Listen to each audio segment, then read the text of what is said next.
Hello, everyone, and welcome to the Second to None podcast, the podcast on the Believe Podcast Network and 365 Sports YouTube channel that covers everything SEC football related. I am co-host Blaine Gilmer with my co-host here, Tavares King. Great week of SEC football, and this is Reaction Monday, TK. Yeah. This Reaction Monday. Excited to be here once again here on Second to None with my dog.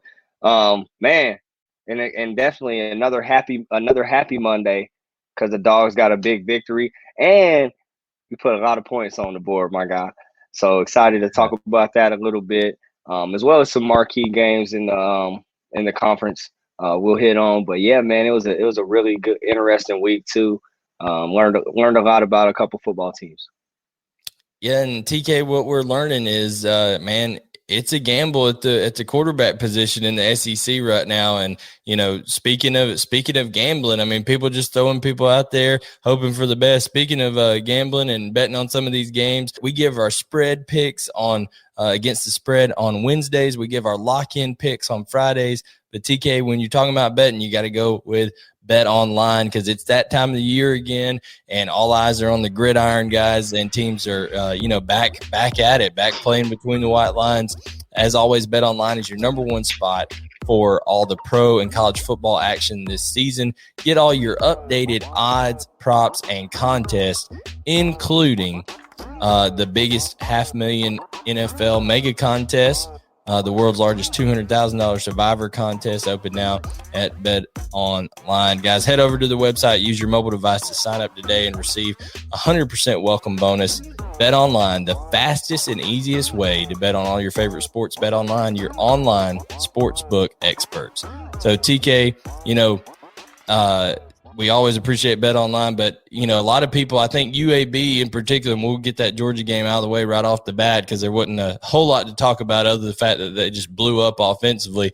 But UAB was betting on being able to put 8 men in the box and stop the run. And Kirby Smart said after the game, he said they did contain the run, but he said it was expensive for him. It was expensive for him to do so.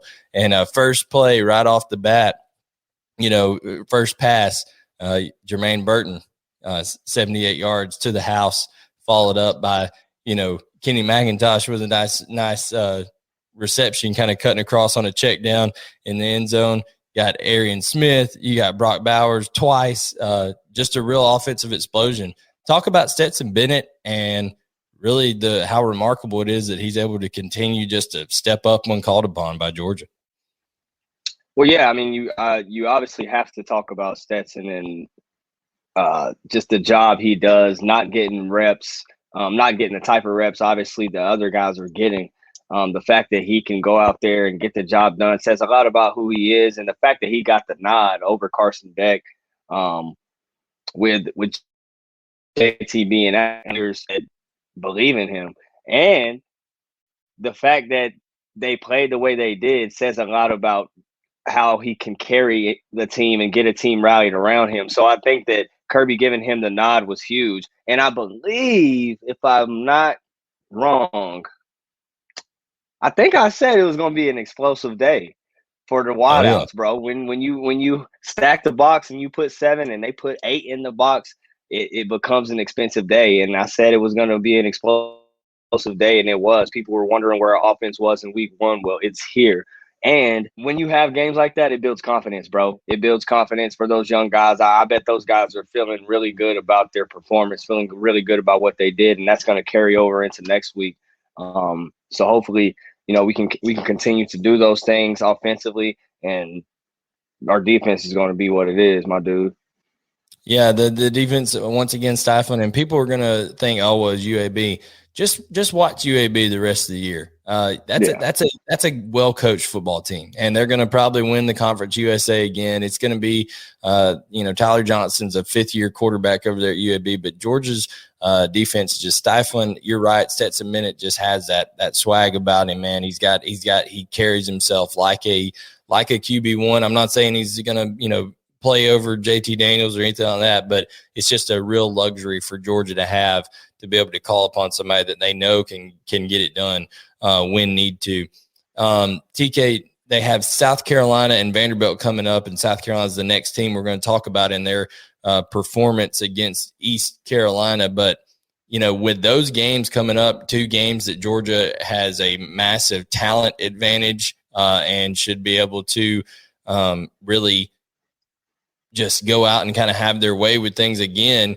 Even though those are 2 SEC programs, we kind of think Vandy's an SEC program. That's debatable. We've kicked them out of the league, so they're on probation in terms of on the Second and None podcast. But is it of your opinion that, you know, if JT's got that oblique, I mean, do you think the coaching staff will even entertain, hey, maybe we just sit him these next 2 weeks just to let that thing heal up by the time Auburn comes and let Stetson go out and handle business? Or what do you think if JT's, you know, getting close to, if he's 90%, you know, over maybe being 75% this week or something, do you think they give him the nod and let him go? Well, I believe the beautiful thing is that we have depth at the quarterback position. But I do think if he's available to go, then they're gonna let him go. But again, Stetson, Carson, they've proven, especially Stetson has proven that he can get the job done and he can rally the team will rally around him. Hell, he'll rally the team to play and be ready. So, I mean, I feel good about anybody that takes the reins. Under Todd Monken and Coach Smart. And like I said, the next team that we're going to talk about in our Reaction Monday here on the Second and None podcast, part of the Believe Podcast Network, is South Carolina. They defeated, and we said they would defeat East Carolina going in.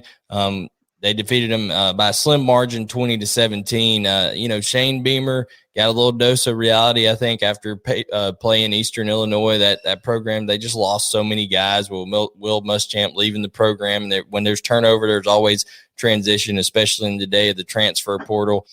So much so that with Luke Doty still out for injury, who knows if they'll bring him back. I wouldn't bring him back. If the dude's coming back from injury, I wouldn't bring him back against that Georgia defensive front. But Zeb Noland,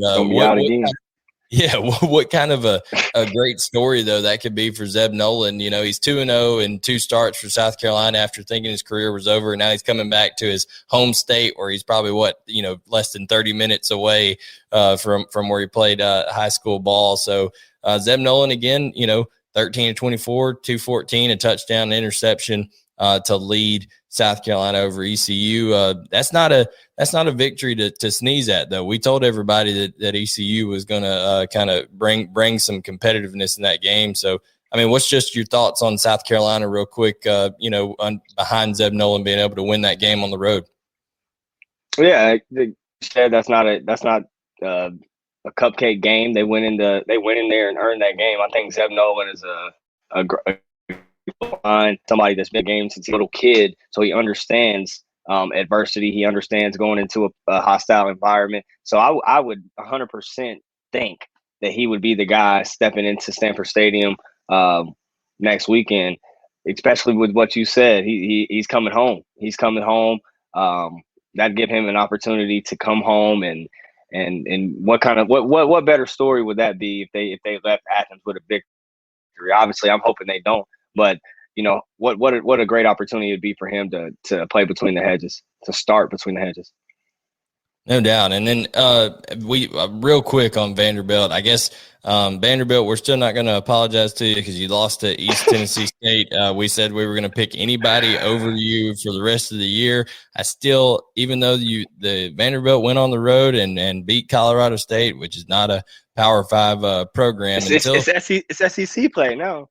Yeah, once we got to see if Vanderbilt can look respectable in SEC play before here on the Second to None podcast we reinstate their membership to the league, because right now they're out for us. They're out of the league, so we're going to keep Vanderbilt on the side. But great job by that. You got to tip your hat to Clark Lee and those guys over there, those players that could have just folded. I mean, they could have folded after losing to East Tennessee State, but to go on the road, regardless of what program they were facing, and Colorado State has its fair share of problems as well. But to go and be able to recoup and have some composure. I mean, that says a lot about Clark Lea and what the program's trying to build over there. Yeah, 100%. All jokes aside, it does say a lot when you have an embarrassing loss like you had week one. It says a lot about the coaching staff getting those guys back in line. I know they were down on themselves, doubting themselves. It says a lot about them. It says a lot about the players. So honestly, hats off to them for going up there and getting that W. We ain't gonna throw a party just yet, but we'll hit them with a golf clap. No doubt. They golf clap for Vandy seems apropos. I mean, that's kind of like the golf crowd over there up in Vandy. You know, doctors and golfers up there at Vandy. No, but anyways, TK. Now we're going to talk. Really, I think was before we'll get to Tennessee and Pitt. We'll get to Kentucky and Missouri. We'll get to A&M and Colorado. But the game of the week that I thought was there was, we said it, you know, Texas and Arkansas, and I have to tip my cap to you. You said that Pig Sooie was going to hold court at home and win. I said that Sark was going to get the best of Barry Odom, and boy, was I wrong. Barry Odom was on his game, holding Texas scoreless in the first half of play, and they go on to lay a just country beat down on Texas, 40-21. So, TK, you watched that game intently. You know, tell everybody kind of what you saw out of the Arkansas Razorbacks. Well, I mean, you kind of hit on it. That defense came ready to. We talked about it. We talked about Jalen Catalon. We talked about Bumper Pool. You know, Bumper Pool was out in that first half, but when he came back into the game, bro, again, his energy. That energy was there the whole time, and I think we talked about it. Can they sustain?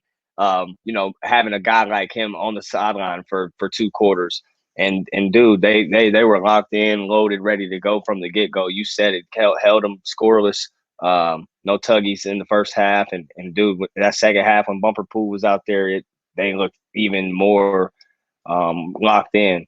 So it was awesome to see. KJ Jefferson looked good. He looked dialed in. His intermediate accuracy was there. He was poised. He was ready to roll. He led the team the whole entire time, dude. It was cool to see. It was awesome for him to. I'm sure those fans loved it. Yeah, I mean the stadium DWR was rocking out there. Got that momentum early, and that's something that they needed. You talked about where's the energy going to come from in our preview with Bumper Pool being out of that first half. Well, the DWR crowd kind of supplied that energy, and you know, guys like Jalen Catalon and people out there just kind of picking up the slack. A lot of designed runs for KJ Jefferson. I mean, his legs are a weapon. He's a big guy. He can run. He's strong. He's able to elude people. And, you know, I just want to point out that when Barry Odom and that defense there at Arkansas can hold a Steve Sark, I don't care if Steve Sarkisian is coaching a bunch of kids he pulled off the street. If you're able to hold a Steve Sarkisian designed offense to 256 total yards, TK, that's saying something, because that if there's one thing that Steve Sarkisian can do, he can scheme open 300 yards in his sleep. You know, being able to do Absolutely. That, and that's a dominant performance. Absolutely, that's the most impressive thing is that those guys were locked in from the get go. Because to your point, Sark is probably one of the greatest offensive minds in our league right now. So to be able to hold them, not in the league yet. They getting invited in the league. Well, they're taking Vandy's place. Nah, yeah, we're gonna trade them for Vandy. No, for real, Sark is an amazing football mind. So for them to, you know, kind of shut him and them down was very, very impressive. And not just that, Bijan Robinson, they held him to 73 total yards. 73 total yards. And we're not talking about a cat that's just a slappy. We're talking about I think probably one of the top 2 or 3 backs in the nation. One, 2, or 3, and it's debatable.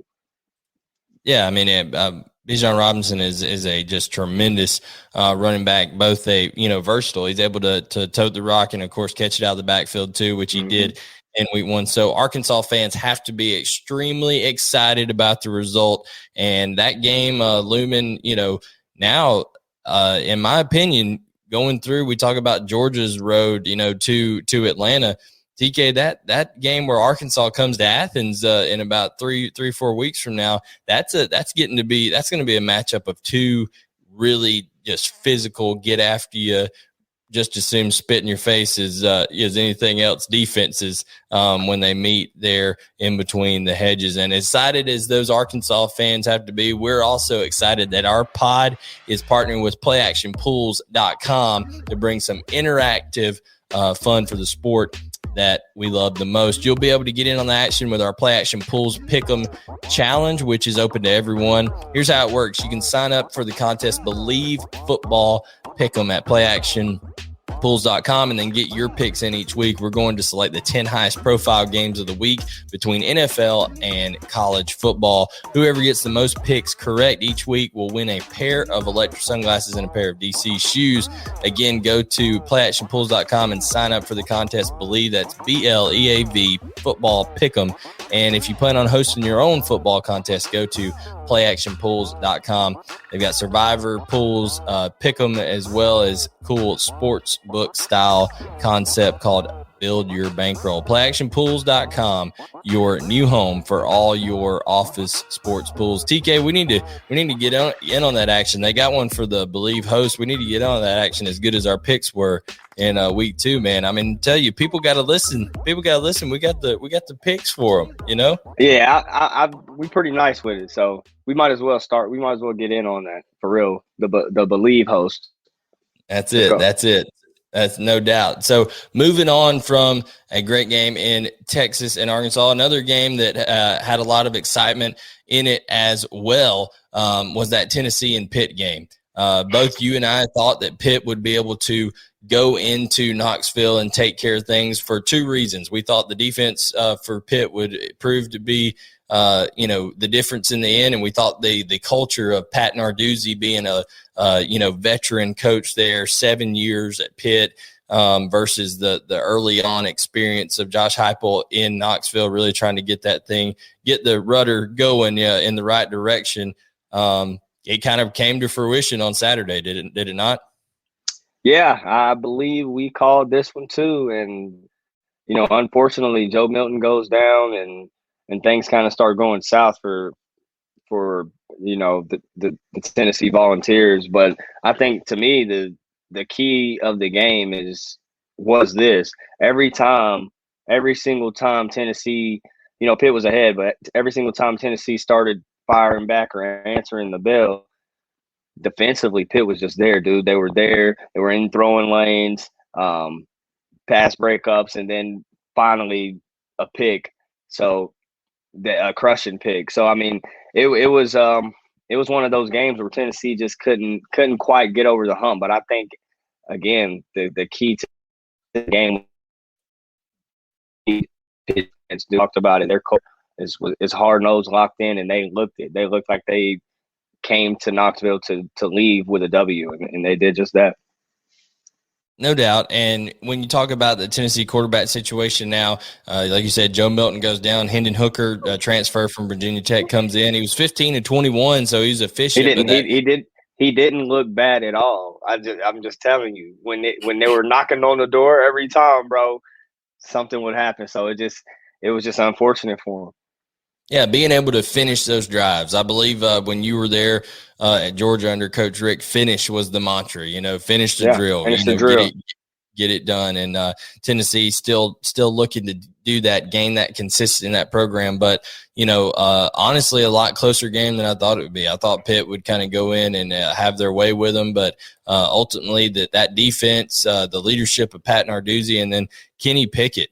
I think people don't realize that Kenny Pickett could quietly play himself into being a top draft pick in the NFL. I'm talking top 1, 2, 3 round type guy, because teams in the NFL are always looking, right? They're always looking for that next guy at quarterback, and you've seen plenty get drafted that aren't as skilled and talented as a Kenny Pickett. He's built a relationship with Peyton Manning, they said during the broadcast, and things like that. So when you're seeking wise counsel like that, TK, it says a lot about you as a person and things like that. So Kenny Pickett, and Pitt go into Tennessee.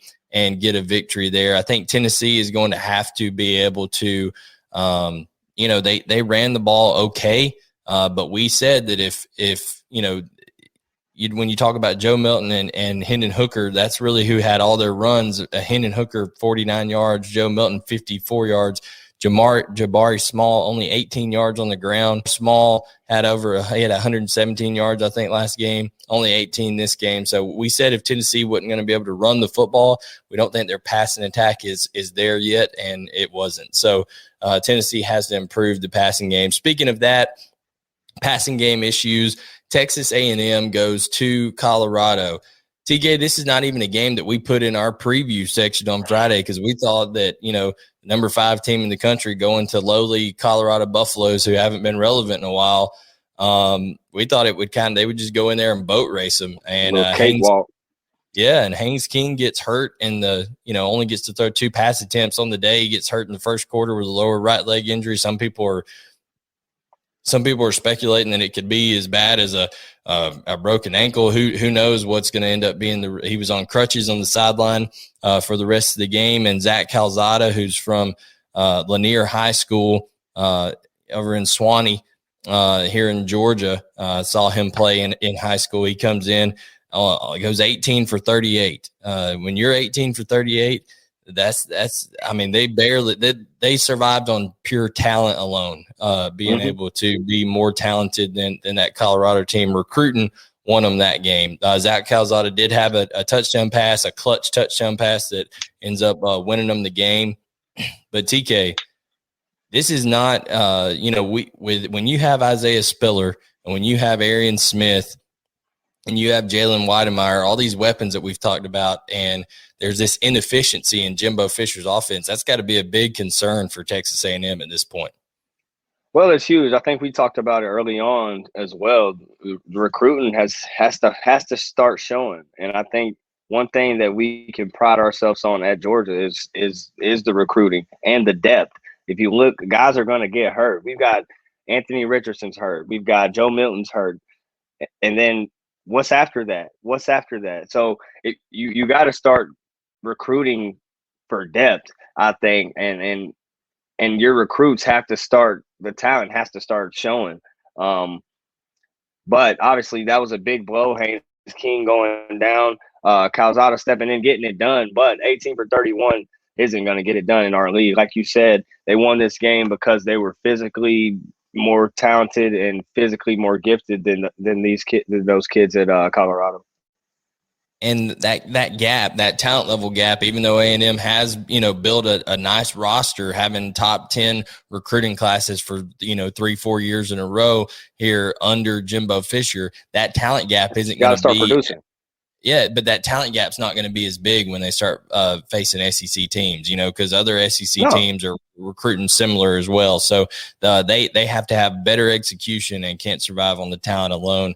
A lot of uncharacteristic things. Texas A&M 8 for 20 on third downs, seven penalties on the day, lost a fumble. So a lot of things that Texas A&M has to get ironed out before they can even think of competing with Alabama. And who knows, a lot of when you facing Alabama, a mobile quarterback has kind of been the Saban's Achilles heel over the years, right? And Haynes King was definitely the more mobile of the two between him and Zach Calzada. So who knows how long Haynes King will be out. But Texas A&M, they survive and advance. So, hey, 2-0 is 2-0, and they get to go back and go to the drawing board next week. TK, we talked about Kentucky, and both Kentucky is a team that both you and I really believe in. I think each of us are on the same boat, thinking that they will at this point be the challenger to Georgia in the SEC East. They're the most complete team that we see. But the spread was 5.5. They win by 7. You and I thought they should get a couple more points on that. We thought it might even be a double-digit game. But when you have Kentucky, once again, being able to put up over 500 yards of offense for 2 weeks in a row now, the trajectory of this Kentucky program is just, totally different than what it was a year ago. Well, yeah, I agree. And doing it against an opponent that's in our league is impressive. Super, super impressive. We just talked about it. It's hard to do. It's hard to do it's hard to do that in our league, and the recruiting is, at the same level for the most part. So for those guys that go out, Will Levis. He was only for 179 this game. They did it through the ground here. Is what ended up. Chris Rodriguez, 27 carries for 206 yards, 7.6 yards a carry, 3 tutties on the day for Chris Rodriguez, and finished it off. 27 carries. My man was doing work. Yeah, Chris Rodriguez, in my opinion, the best back in the SEC, the most complete back. I really like Chris Rodriguez. He's like a little bowling ball, and he's got some explosion to him.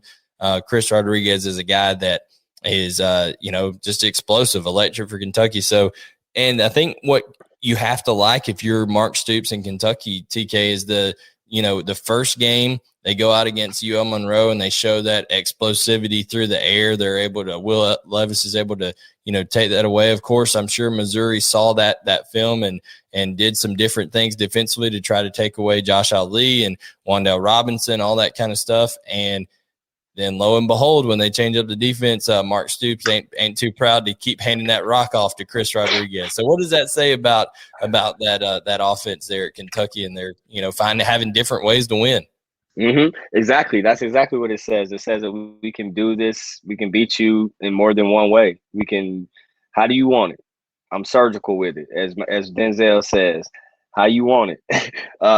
Man, they can do it in multiple ways, bro. They can turn around and hand it to that guy, or we can give it to Wan'Dale Robinson or Josh Ali out wide and kill you that way. I think that them having weapons again makes them the contender for the Dogs thus far going into week 2. I'm gonna do that. You know what? I'm gonna do that every week too. I'm gonna pick who's gonna be the contender in the East for the Dogs. No doubt. Still them. And yeah, it's still them. Kentucky right now is that preeminent. That Kentucky is that preeminent team that is looking very impressive with Will Levis there. One of the few teams right now that seems to have everything settled at quarterback. Honestly, you got like you mentioned, Anthony Richardson at Florida. They beat up on South Florida, but Anthony Richardson pulls a hamstring in that game. Florida takes out South Florida 42-20 on the road, but TK, I don't know, with Florida heading into, or they're going to host Alabama next week. But even with Alabama coming to the Swamp, I just don't see enough with Emory Jones throwing 2 picks in this game. Once again, turning the ball over, not looking efficient. I don't see enough out of Florida right now to make me think that Bryce Young ain't about to go in there and just drop a 50 piece on them. Well, yeah, I mean, you got to be worried defensively, obviously, with Florida struggling defensively, I think. But from an offensive perspective, I don't know. It looked like to me Anthony Richardson was the better of the two. I don't know how serious that hammy injury is, but man, when he takes off, it's a different kind of takeoff. He's running to get to get somewhere, and man, I think without him, it's gonna be a little bit rough. Emory Jones through 2 weeks is having a rough go. I think it's 4 picks through 2 weeks, so I mean he's having a rough go right now. So I don't know if UF's going to get it done against Bama next week, bro. No, I think with Florida, they did rush for 363 yards in that game. So they ended up having 600 something yards of offense in a game, but let's call it what it is. Okay. Mississippi State, the last team we're going to talk about, Mississippi State beats NC State 24-10, right? After only beating Louisiana Tech by 1 at home the week before.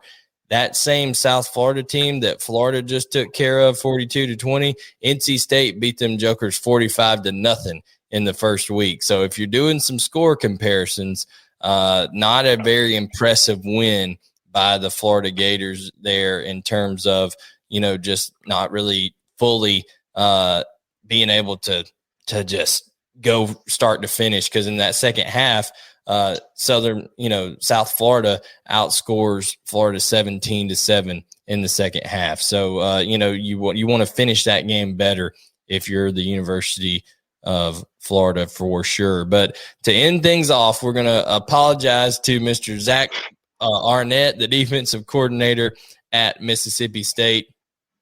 Mississippi State gets a big win. Them cowbells were rocking over there in Starkville with, being able to take down who I believe is a very good NC State team. They had Devin Leary coming back at quarterback. I thought with his mobility and Mississippi State's inability to stop people not only last year, but, La Tech putting up 34 in the first game. I was worried, man. I was worried for the other set of Bulldogs here in the SEC, the Mississippi State Bulldogs. But Zach Arnett, that defense over there, Mike Leach actually won a game that, he won a game only scoring 24 points. I mean, that's not something that he's done a lot of. So he probably pulling his hair out.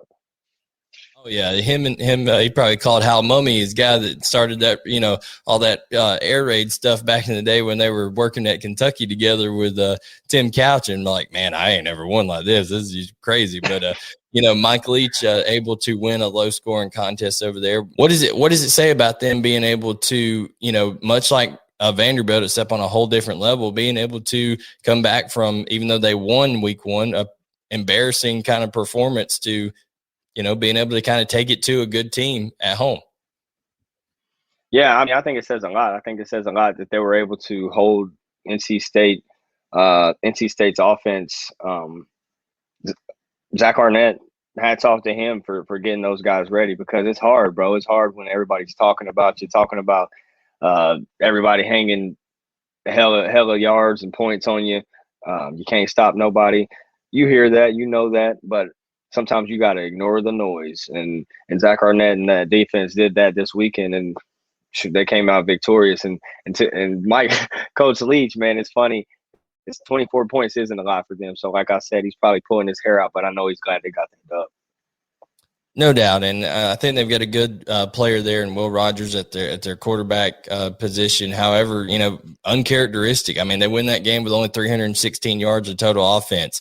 In that game, you're talking about NC State. Has more total yards than Mississippi State. They had more passing yards. They had more rushing yards. In fact, NC State only rushed for 32 yards on the day, but Mississippi State only rushed for 22. So, they're slinging that rock. They ain't trying to run it over there with Leach for sure. But, that defense. No, it's an air raid for sure. Yeah, and that defense holding NC State to 32 yards rushing, just a big deal over there.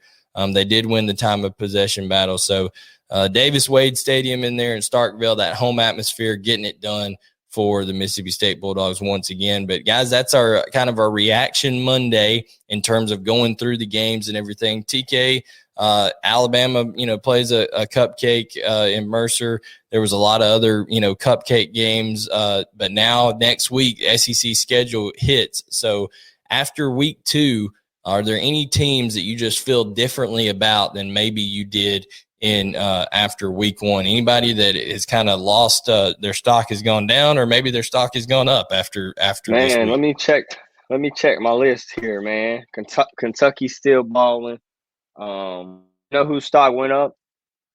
Arkansas stock went up, bro. They were impressive, bro. They were really impressive. If they can continue to do that, man, they might just make some noise, and that game in Athens might just be a really fun night.